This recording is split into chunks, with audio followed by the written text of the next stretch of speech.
अध्यक्ष महोदय, माझे अजित काका, महाराष्ट्राचे अजित दादा, विकासाचा वादा अजित दादा, आजचा हा प्रसंग माझ्यासाठी व सर्वांनाच प्रचंड भावनिक आहे। पवार साहेबांच्या बरोबर ज्यांच्याकडे बघून आम्ही राजकारणात प्रेरणा घेतली, तो आमचा अभिमान, स्वाभिमान, आमचा आधार माझे काका आणि महाराष्ट्राचे अजितदादा यांचा शोक प्रस्तावावर बोलण्यास मी आज या ठिकाणी उभा आहे। मुख्यमंत्री साहेबांनी हा शोक प्रस्ताव या ठिकाणी इथं मांडला आणि या प्रस्तावाला त्या ठिकाणी मी पाठिंबा देतो। जन्मतारीख 22 जुलै 1959,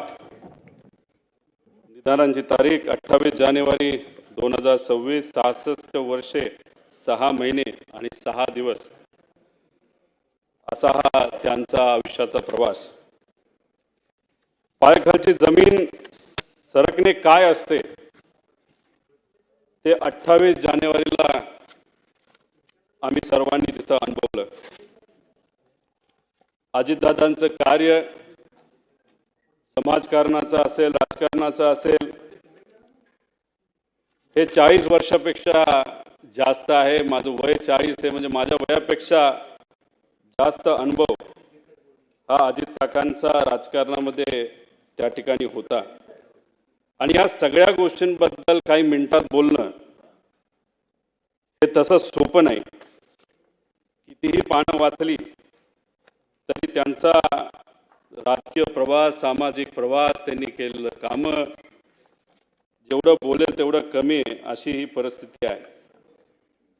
1982 मध्ये छत्रपती सहकारी साखर कारखान्याचे संचालक म्हणून ते निवडून आले। त्यावेळी सुरू झालेला प्रवास हा 2026 पर्यंत राज्याचे उपमुख्यमंत्री म्हणून काही काळ अजून त्यांना मिळाला असतं, काही वर्ष त्यांना मिळाली असती तर या महाराष्ट्राचं सर्वात प्रमुख राजकीय स्थान म्हणजे मुख्यमंत्री सुद्धा अजितदादा झाले असते, असा विश्वास हा आम्हा सगळ्यांना, महाराष्ट्रातल्या जनतेला अध्यक्ष महोदय त्या ठिकाणी आहे। या विधानसभेमध्ये आल्यानंतर अजून सुद्धा दादा कुठं बसलेत आमच्याकडे लक्ष ठेवून असतील। अधिवेशनामध्ये येत असताना अजून पण आपल्या सर्वांना आठवत असेल त्यांचे कपडे घालण्याची स्टाईल, कधीतरी गॉगल घालणार, त्यांच्याबरोबर आमदारांचा घोळका, कार्यकर्त्यांचा घोळका। मीडिया बरोबर जर मी बोलत असेल तर मागून मिश्किलपणे एखादा टोमणा त्या ठिकाणी त्यांचं मारणं असेल। त्याच्याच बरोबर अधिवेशनामध्ये बसल्यानंतर कोण काय बोलतंय, शांतपणे अधिवेशनामध्ये या हाऊसमध्ये काय चाललंय हे बारकाईने अजित काका ते बघत असत। त्याच्याच बरोबर भाषण करत असताना चुकून मध्ये जर कुणी त्या भाषणामध्ये त्यांना अडवलं नाही तर थांबवलं नाही तर खूप आवाज केला तर मिश्किलपणे असंही बोलून जायचं की जास्त आवाज केला तर तू मंत्री होणार नाही याची काळजी मी त्या ठिकाणी घेईल। त्याच्याच बरोबर पवार साहेबांवर चुकून जर कुणी बोललं तर या हाऊसला डोक्यावर घेतलेलं सुद्धा आपण त्या ठिकाणी तिथं बघितलेलं आहे। या हाऊसमध्ये येणारा पहिला नेता कोण असेल तर अजितदादा असायचे आणि हाऊस संपल्यानंतर शेवट जाणारा जर कुठला नेता असेल ते अजितदादा असायचे। त्याच्याच बरोबर आमच्यासारखे नवीन जे आमदार आहेत त्यांना बोलायला मिळतंय का, ते योग्य पद्धतीने बोलतायत का, एखादा विषय मांडला लगेचच्या लगेच तिथं उत्तर देऊन त्या विषयाला मार्ग सुद्धा त्या ठिकाणी ते लावून द्यायचे। अध्यक्ष महोदय, जेवढं दुःख कुटुंबीय म्हणून आम्हाला झालंय तेवढंच दुःख या महाराष्ट्रातल्या प्रत्येक व्यक्तीला तिथं झालेलं आहे। आमच्या बॅचच्या सर्व आमदारांवर ते बारकाईने लक्ष ठेवत असत।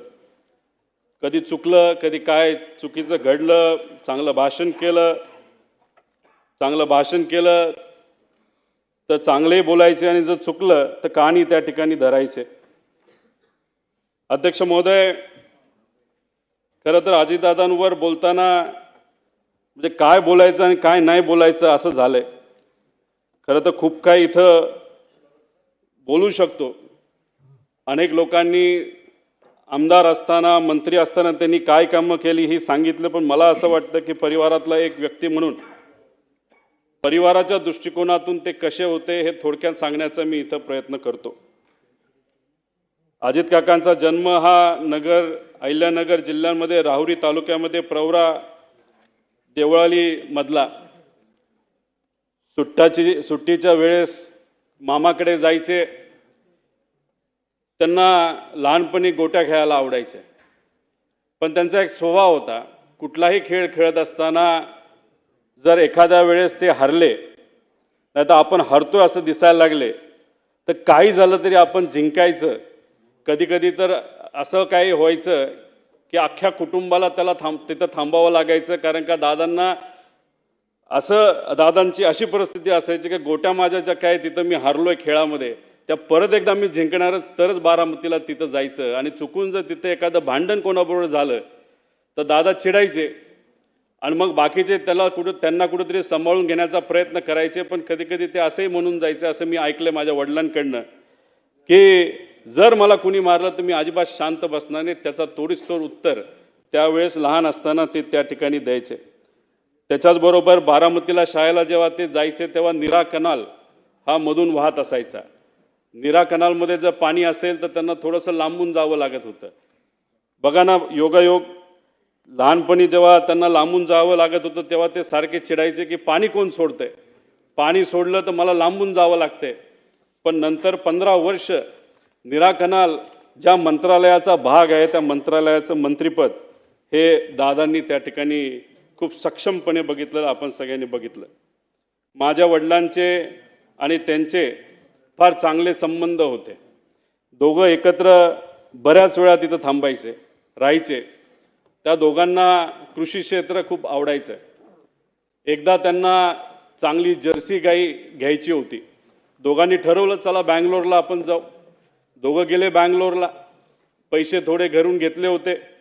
तिथं गेल्यानंतर तिथं गाया सगळ्या तिथं निवडल्या. आता कसं जायचं, तर बजाजचा एक मोठा टेम्पो असायचा, जो काही ट्रॅक्टर नाही तर गाड्या घेऊन यायचा, त्याच्यामध्ये तो बुक केला, त्याच्यामध्ये गाई ठेवल्या. बँगलोरपासून ते बारामतीपर्यंत मग शेण साफ करणं असेल, दूध काढणं असेल, पाणी देणं असेल, दूध काढलेलं विकणं असेल, या सगळ्या गोष्टी अजितदादांनी आणि माझ्या वडिलांनी तिथं केल्या. आणि हे करत असताना कधी बोलून दाखवलं नाही. सहसा सगळ्यांची सवय असते की आमचं लहानपण कसं होतं, किती अडचणीचं होतं, हे सातत्याने अनेक लोक तिथं बोलून दाखवतात, पण दादांनी कधी ते तिथं बोलून दाखवलेलं नाही. त्याच्याचबरोबर असेही काही अनुभव मी ऐकलेले आहेत की जेव्हा लहानपणी ते श्रीनिवास काका असतील असं चालत मातीच्या रस्त्याने जायचे आणि जात असताना जेव्हा रस्त्यावर एखादा दगड असेल, काटा असेल ना तर काही असेल तर ते साईडला सारून ठेवायचे. की त्यांचं म्हणणं असायचं की ठीक आहे, आपण आता चालतोय, आपल्याला दगड दिसतो तर तो बाजूला करूया, म्हणजे मागून येणारी एखादी गाडी असेल, बैलगाडी असेल, त्याला कुठं त्या ठिकाणी त्रास होऊ नये. म्हणजे दुसऱ्याची काळजी कशी घ्यायची ही लहानपणीपासून दादांनी त्या ठिकाणी जपून ठेवलं होतं. त्याच्याचबरोबर शेतामध्ये जात असताना गाजर गवत असेल नाही तर अजून कुठलं काय असेल तर ते उपटायचं आणि बांधावर काढून ठेवायचं.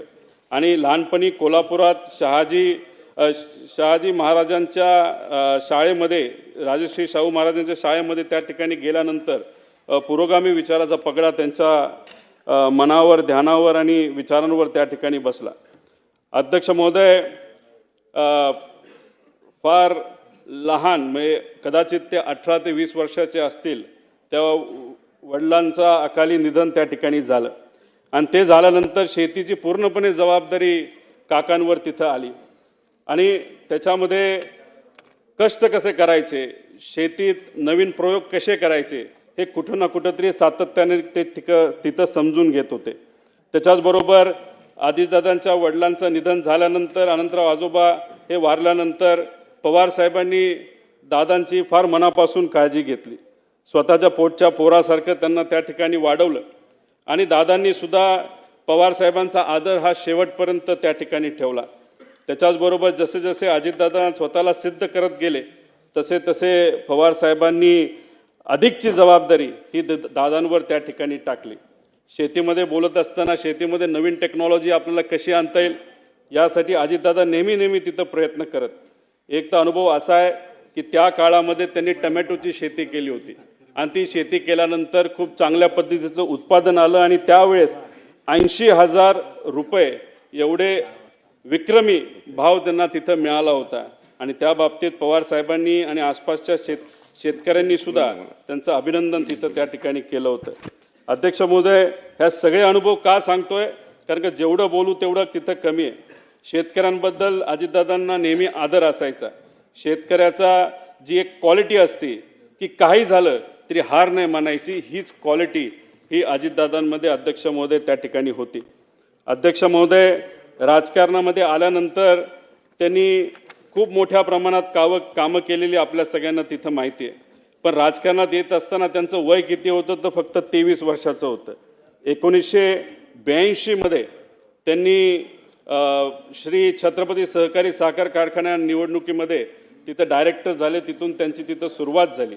त्याच्यानंतर जिल्हा सहकारी बँक, शिक्षण संस्था, दूध संस्था, क्रीडा संस्था, खासदार, आमदार, मंत्री, कॅबिनेट मंत्री, विरोधी पक्ष नेते, अशा पद्धतीने विविध पदं भूषवली. पण त्या पदं भूषवत असताना खूप मनापासून त्या पदासाठी न्याय देण्याचा प्रामाणिकपणे त्यांनी त्या ठिकाणी प्रयत्न केला.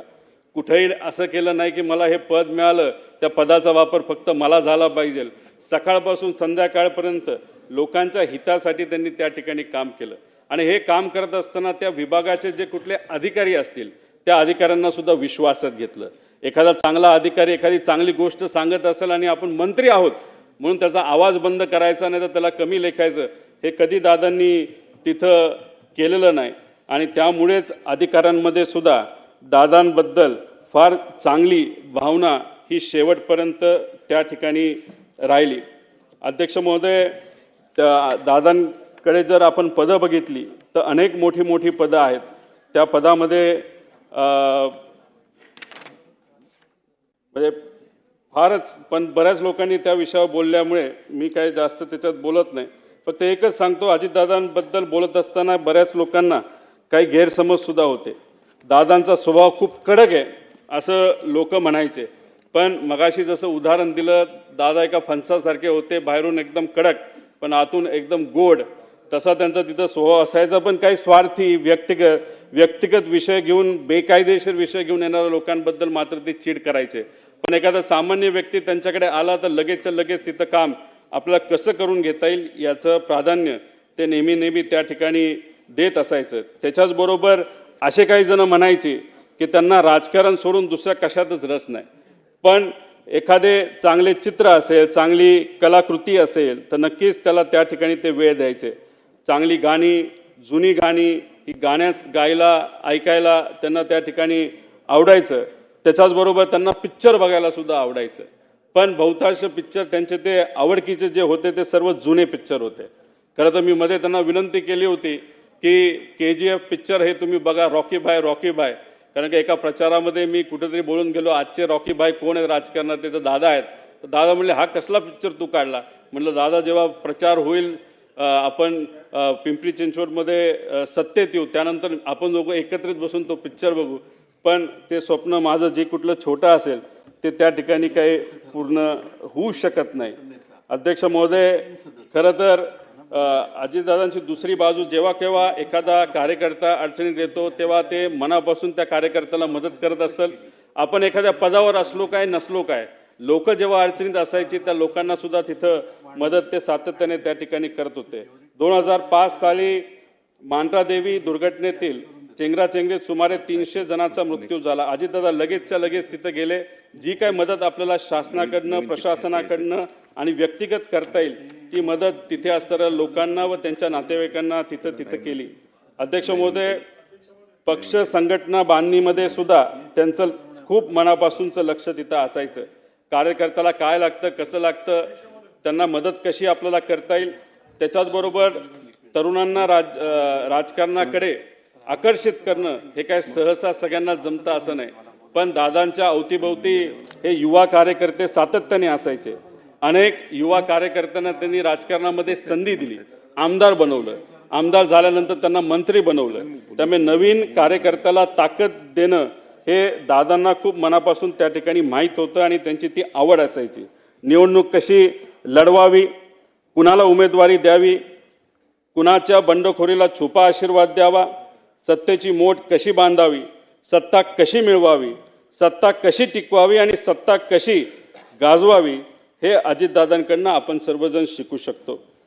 अध्यक्ष महोदय, खरं तर दादा जे काम मिळेल ते आपण करायचं. एखादा व्यक्ती आला, त्याला काम सांगितलं, दादांचा मूड जर खराब असेल तर मग चुकून दादा जर त्याच्यावर चिडले तर 5-10 मिनिटांनी परत एकदा ते फोन करायचे, बाबा तुझं काम काय होतं, आणि लगेच ते काम तिथं करून दाखवायचे. पण त्यांना कुठेही इल्लीगल बेकायदेशीर काम हे कधीच आवडत नसायचं. त्याच्याचबरोबर संघटनेसाठी सुद्धा त्यांनी खूप मनापासून वेळ दिला. जेव्हा ते मुंबईत असायचे, गुरुवारी सकाळी 9 ते 12 वाजेपर्यंत मुंबईतल्या राष्ट्रवादी काँग्रेसच्या कार्यालयामध्ये ते बसून असायचे. त्यानंतर शनिवार आणि रविवार हा बारामती आणि पुण्यासाठी असायचा. मुंबईत जेव्हा अजित काका तिथं बसलेले असायचे, चुकून एखादा बारामतीचा कार्यकर्ता जर मुंबईत आला तर प्रेमाने त्याला सांगायचे, जेव्हा मी बारामतीत असेल तेव्हा तू तिथे ये, आता इथं येऊ नको, महत्त्वाचं काम असेल तर मी इथं करतो, थोड्या दिवस तू थांबायला काय तुला काय हरकत नाही. त्यामुळे वेळेचं योग्य असं नियोजन, समजा एखादी बैठकीची वेळ त्यांनी दिली असेल सकाळी 7ची तर 7ला बैठक चालू व्हायची, 7 ते 10 मिनिटाचा वेळ असेल तर 10ला ती संपायची म्हणजे संपायची. तिथं जाऊन उगाच दुसऱ्या गोष्टी बोलून चालत नसायचं. काम काय, अधिकाऱ्याला विचारायचे, हो होऊ शकतं का, होऊ शकत असेल तर कसं होणार, करायचं असेल तर कसं होणार, किती दिवसात होणार. म्हणजे एवढ्या कमी वेळात, म्हणजे आपण मंत्र्यांकडे जर आज बघितलं आणि त्यांच्या कार्यपद्धतीकडे बघितलं तर दादा एकुलता एक कदाचित मंत्री असा असेल की त्यांनी दिवसा 30 ते 40 बैठका घेतल्या असेल, वेळेत त्या तिथं संपवल्या असतील. आणि दादांनी एक वेगळा पायंडा या राजकारणामध्ये काढला होता. सहसा आपण जर बघितलं तर बरेच नेते हे तोंडावर आपल्याला गोड बोलतात पण नंतर ते काम कधी होत नसतं. पण दादाने एक नवीन पायंडा सुरू केला होता या महाराष्ट्राच्या राजकारणामध्ये. होणार असेल तर लगेच सांगायचं करतो, फोन लावणार, आणि होणार नसेल तर होणार नाही. त्यामुळे लोकांचा वेळसुद्धा अध्यक्ष महोदय त्या ठिकाणी वाचायचा. त्याच्याचबरोबर मंत्री म्हणून जे सिंचन क्षेत्रातलं काम त्यांनी खूप मोठ्या प्रमाणात केलं. पाटबंधारे मंत्री असताना सुद्धा त्यांनी खूप मोठ्या प्रमाणात कामं केली. विदर्भासाठी, मराठवाड्यासाठी, पश्चिम महाराष्ट्र, कोकण, उत्तर महाराष्ट्र यासाठी त्यांनी तिथं काम केलं. पाणी पुरवठा मंत्री असताना सुद्धा त्यांनी खूप मोठ्या प्रमाणात कामं केली. अर्थमंत्री म्हणून तर एकदम शिस्तीचे मंत्री आणि अर्थमंत्री म्हणून त्यांची तिथं ओळख आहे.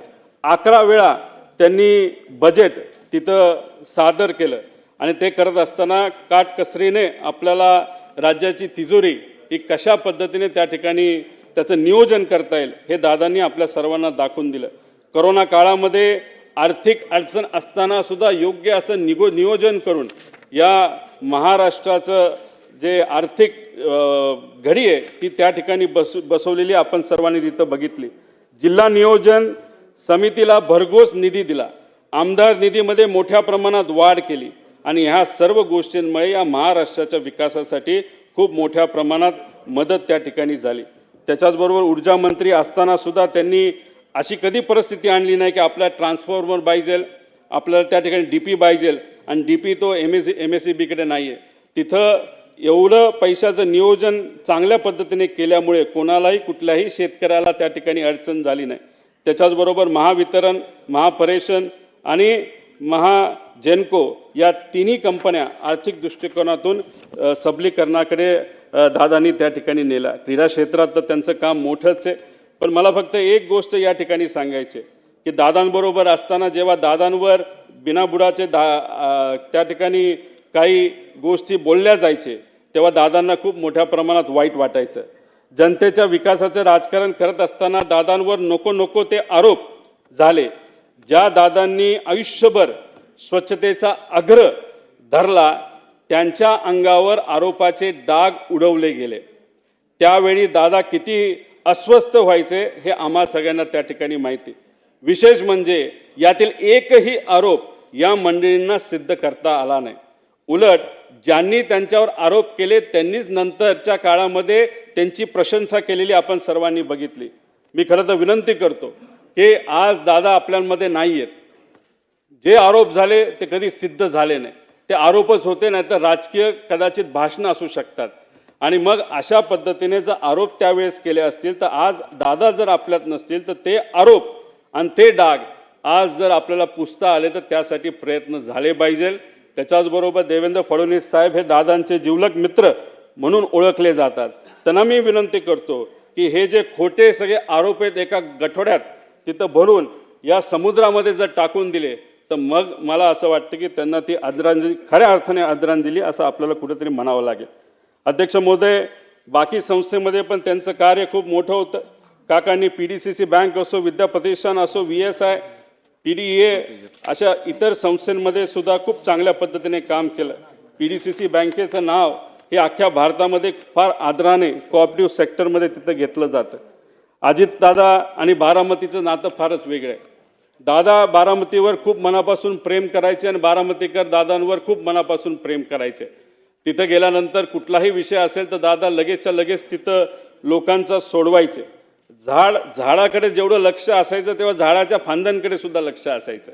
एखाद्या गावामध्ये काय कुठली अडचण आहे, कोणाची अडचण आहे, कशा पद्धतीने आपल्याला काम करता येईल, ॲडमिशनचा विषय आहे का, MIDCचा विषय आहे का, नोकरीचा विषय आहे का, लाईटचा विषय आहे का, एवढा मोठा नेता असताना, या राज्याचा उपमुख्यमंत्री असताना सुद्धा एखाद्या व्यक्तीला, बारामतीच्या एखाद्या व्यक्तीला एखादा विषय सांगितला, एखादी अडचण सांगितली तरी लगेचच्या लगेच ती आपल्याला कशी सोडून देता येईल याचा प्रयत्न हा अजितदादाने तिथं केला.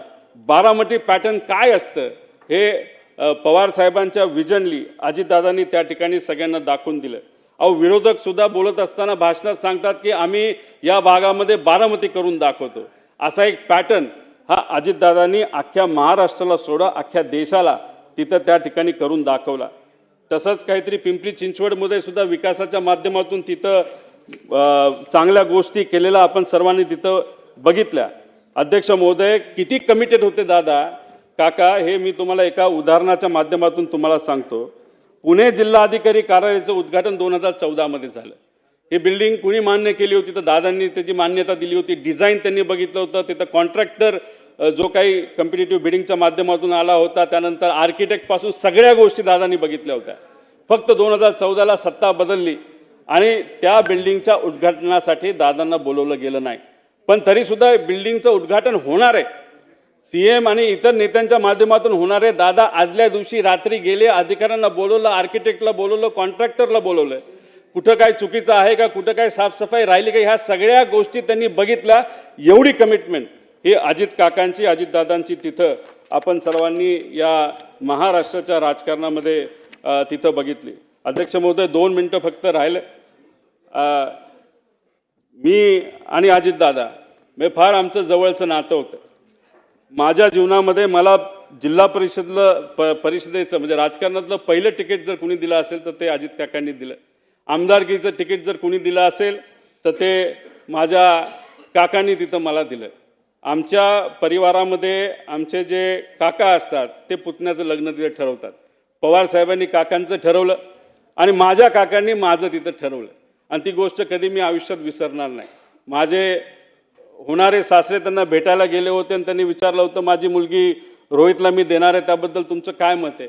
1 सेकंड सुद्धा त्यांनी तिथं लावला नाही. म्हणाले की होतकरू मुलगा आहे, कष्टाळू मुलगा आहे, विजन घेऊन चालतो, लगेचच्या लगेच तिथं लग्न करून टाक. आणि स्वतः आजारी असताना सुद्धा काका तिथं लग्नाला आले होते. आणि तिथं आदरातिथ्य जर तुम्ही बघितलं तर त्यांच्याच मुलाचं लग्न आहे अशा पद्धतीने त्या दिवशी ते तिथं वावरत होते. आणि त्या पद्धतीने त्यांनी तो आशीर्वाद तिथं मला दिला. जेव्हा पक्ष वेगळा झाला तेव्हा काही प्रमाणात दादांकडनं साहेबांबद्दल काही गोष्टी बोलल्या गेल्या असतील, आम्ही तिथं बोललो गेलो असेल. पण काही दिवसांपूर्वी जेव्हा काका आणि आम्ही सर्वजण बारामती हॉस्टेलला भेटलो होतो, आम्ही तिथं सातत्याने चर्चा करत होतो. गेल्या काही महिन्यांमध्ये दादांबरोबर फार जवळून काम करण्याची तिथं संधी मला मिळाली. एक विकास लवांडे नावाचा कार्यकर्ता आहे. अजितदादांवर अतिशय जहाल पद्धतीने त्यांनी टीका केली होती. जेव्हा पवार साहेबांना सोडलं होतं तेव्हा ते विकास लवांडेंना काही 1.5 महिन्यापूर्वी दादांना भेटवलं. दादा हे विकास लवांडे. तेव्हा दादांनी सांगितलं, मीच त्याला पक्षामध्ये आणलंय. दादा तुमच्या विरोधात त्यांनी खूप काय बोलले म्हणतो, तुम्हाला भेटायला घाबरतोय. तेव्हा दादा म्हणाले, अरे तू बोलला हे बरोबर आहे, पण मी पण बोललो होतो ना पहिलं दुसरं भाषण, त्यामुळे मी पण चुकलो, तू पण चुकला. आता काय नाही, आता आपल्याला एकत्र एका विचाराने त्या ठिकाणी काम करायचं. अशा मोठ्या मनाचे हे माझे काका त्या ठिकाणी होते. त्याच्याचबरोबर अध्यक्ष महोदय, शेवट काही गोष्टी बोलत असताना प्रशासनावर वचक असणारा नेता गेला, जाती धर्माच्या पलीकडे काम करणारा नेता गेला, सूर्याशी स्पर्धा करणारा नेता गेला, सूर्य उगवण्याआधी कामाला सुरुवात व सूर्य मावळल्यानंतर काम बंद करणारा नेता गेला. अजितदादांच्या जाण्याने महाराष्ट्राच्या राजकारणातील एक लोकनेता गेला, महाराष्ट्राच्या राजकारणातील रुबाब गेला, बेट्या म्हणून आव्हान देणारा ग्रामीण बाज गेला, महाराष्ट्रातील राजकारणाचा रांगडेपणा गेला, राज्याच्या राजकारणातील बेधडकपणा गेला, राज्याच्या राजकारणातील वेग आणि आवाका गेला, महाराष्ट्रातील राजकारणाचा जिवंतपणा गेला. सगळ्यात महत्त्वाचे राज्याच्या राजकारणातील मिश्किलपणा गेला. अजितदादा पवार नावाचा जादूगार हसवत हसवत संबंध महाराष्ट्राला निशब्द करून गेला. मला ते म्हणायचे की रोहित, तुझ्या झिपऱ्या वाढल्यात, जरा झिपऱ्या कमी कर.